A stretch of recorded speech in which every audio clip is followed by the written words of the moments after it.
بسم اللہ الرحمن الرحیم۔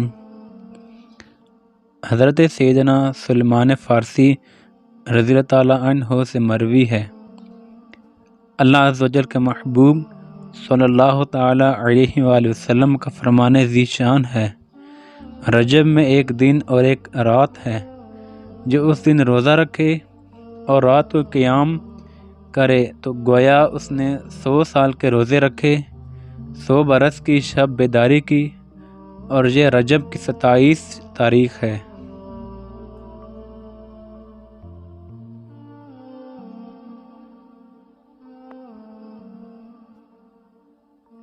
ماہ رجب میں ایک رات ہے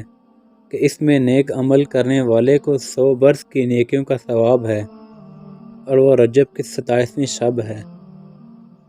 جو اس میں 12 رکعت اس طرح پڑھے کہ ہر رکعت میں سورہ فاتحہ اور کوئی سی ایک سورت، اور ہر 2 رکعت پر اتحیات پڑھے اور 12 ہونے پر سلام پھیرے۔ اس کے بعد 100 بار یہ پڑھے، سبحان اللہ والحمد للہ ولا الہ الا اللہ واللہ اکبر، استغفار 100 بار، درود شریف 100 بار پڑھے، اور اپنی دنیا اور آخرت سے جس چیز کی چاہے دعا مانگے، اور صبح کو روزہ رکھے تو اللہ عز و جل اس کی سب دعائیں قبول فرمائے، سوائے اس دعا کے جو گناہ کے لیے ہو۔